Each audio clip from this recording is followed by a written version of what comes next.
Edu si chiama Dumè, ha 34 anni e lavora in Londra.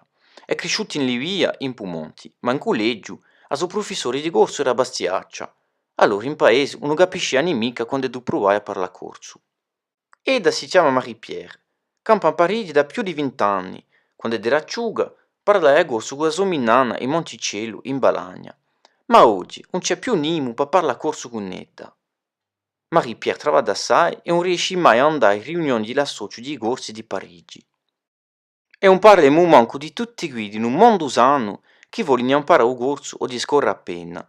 Lontani dall'isola o dai suoi paesi, a spesso sono che non trovano mica qualche sia per imparare il corso da sue regioni. Venne a dire la verità che di poteranno parlare in paesi. Allora che ne fa?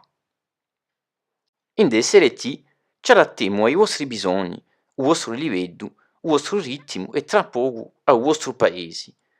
Nante il nostro nuovo sito, Marie-Pierre scontra Giuseppina, 65 anni, di Santa Riparata, un altro paese di Balagna. Parlano insieme quando eda si pianta a mezzogiorno. Giuseppina è felice, gli scorre qualche ora a settimana e gli permette di farsi qualche soldo in più ogni mese. Dumè, si campa. Nanta usito scontra Francesca, 28 anni, che campa in Quenza, vicino al suo paese. A sera si mette nanta usito e ritrova nanta Skype per praticare il corso da sua regione. Da qui a qualche mesi potrà parlare corso in paesi in Libia. Francesca si è formata nanta usito e campa ora in paesi travadendo con noi nanta internet.